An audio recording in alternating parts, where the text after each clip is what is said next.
Hey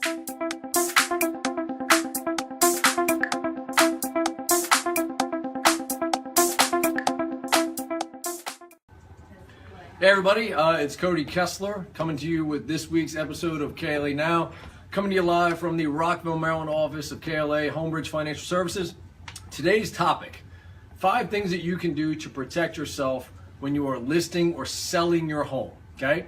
So there's a lot of things that people talk about, and what we feel we really want to do here is give you guys information that's not just mortgage related. You know, we want to talk about the real estate agent industry as a whole, because what we actually feel is, we feel that we're here to protect you. We want people to get the right kind of information because there's very few mortgage companies that are talking about these types of things. So that's really what this show is about. So we thank you for joining us, and we're gonna jump right in with today's topic.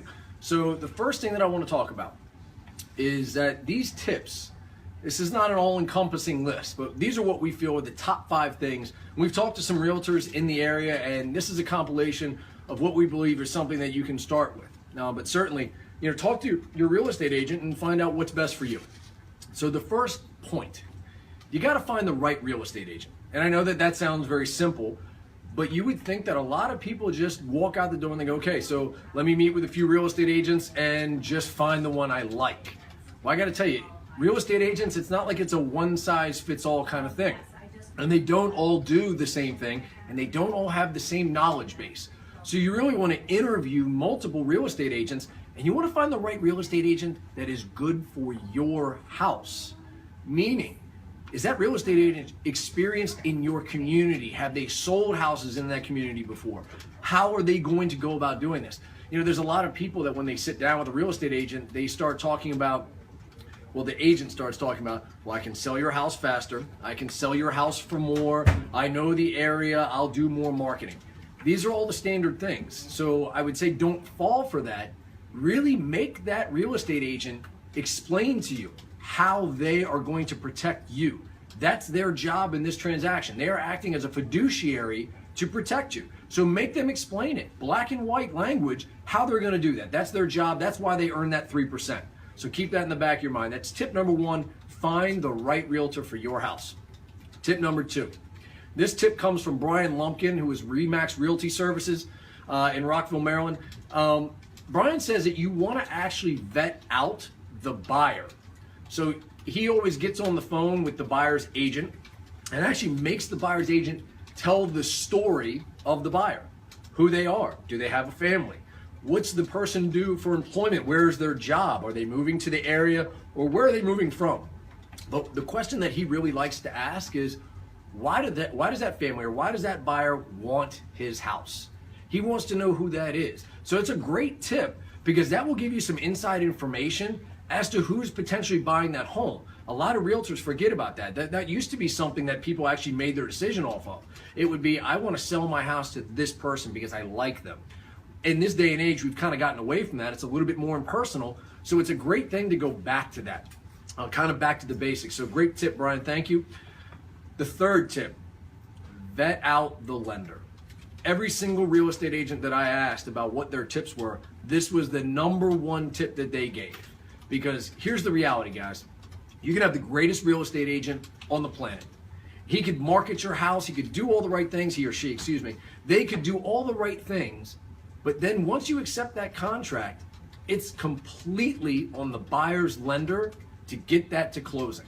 So if the lender has not done a good job in the pre-qual or pre-approval or pre-commitment phase, we've talked about that on previous KLAs, it's extremely important because that's where most deals fall apart. I can't tell you, and we can talk about a percentage at a later show, but it's an extremely high percentage of loans that get pre-approved and then don't close at all. In fact, we just went through one where a lender had a loan for 30 days. The loan was supposed to close. We got the phone call saying, "Can you please help us fix this loan?" And this was information that had the lender had it for 30 to 45 days prior. So I don't know how it just came up at the last minute, but that happens all the time. So as a listing agent, they should be vetting out that lender to a very high degree. They should not just be sitting back and looking at an offer and making a decision on what's best just simply based upon who the highest offer is. I would much rather, if I'm a listing agent, if I'm selling my home, I don't want the highest offer. I want the best offer. And what the best offer means is who has the most secure offer for me that is also hopefully the highest as well.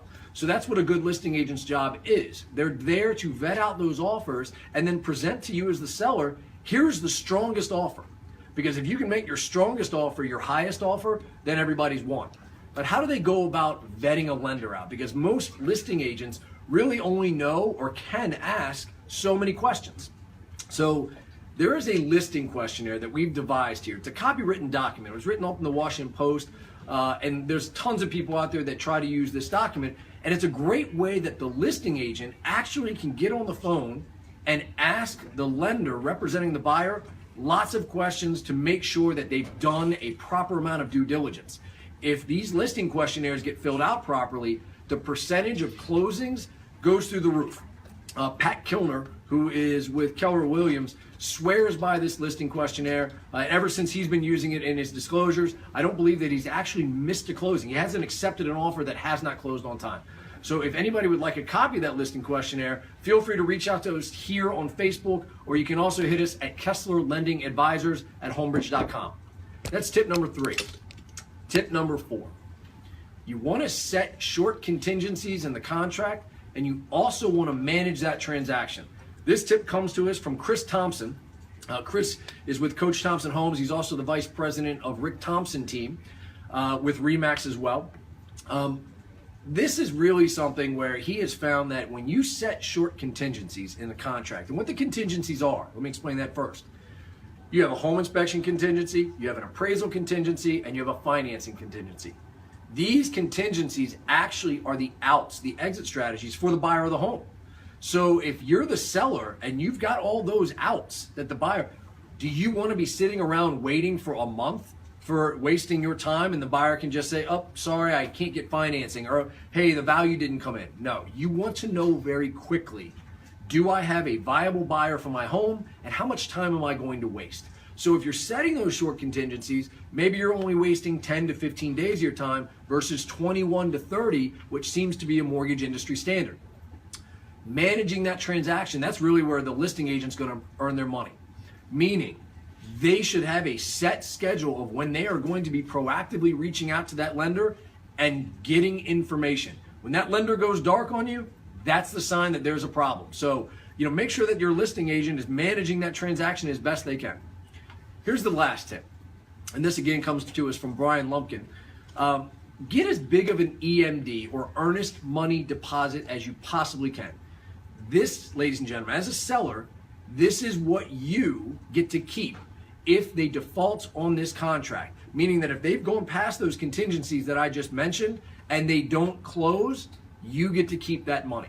So, the more the better, obviously. A standard for the real estate industry is probably about 2 to 3% on the low end. But if you can get up to 5%, that's doing great. So again, your listing agent should be able to talk to you about that, and it's going to vary upon location, the purchase price of your home, and things like that. How long it's been on the market. But again, your listing agent can talk to you about that detail. So those are our top 5 that we wanted to go over with you in this. We're going to have a full list of all of these tips on our website, and then you'll be able to get this information if you reach out to us, as I said, for the questionnaire as well. Do we have any questions today? All right, we got one question here. All right. What is better, a cash offer at listing price or an above listing offer contingent upon financing? That's actually a really good question. My personal opinion is you're going to usually veer towards the cash. And the reason why is cash in hand, it's pretty much a sure thing. You're not waiting for a bank for 30 days to try to figure out if they can close a loan. You're not waiting for a financing contingency. A lot of times it's only contingent upon a home inspection and an appraisal report. But I can tell you this, cash doesn't always win. We talked about a KLA and our ability to do a pre-commitment, which is essentially a full pre-underwrite on the front end, and giving a pre-commitment letter, which is essentially as good as a cash offer. We've beaten out lots of cash offers, many, because again, the seller is going to look at the financing as a cash offer. So, it's going to really be contingent, but generally speaking, if I'm a seller and I want to know, it's going to really depend upon the listing agent, how well they vetted out that lender, how many offers I have on the table, and if that cash offer is in line with other offers, meaning that it didn't come in and lowball, well then, I would really my tendency would be to lean towards the cash simply because it's a sure thing. So, you can check out all our previous episodes of KLA Now on YouTube. We really do appreciate you joining us. Let us know what we think, let us know what you think. Please, comments, shares, all those things, that's going to help us. And if you have any topics that you want us to cover, please just, hit us up on Facebook or reach out to us at the email address, KesslerLendingAdvisors@homebridge.com. We'd be more than happy to cover that topic. So thanks so much for tuning in today. We look forward to seeing you next time.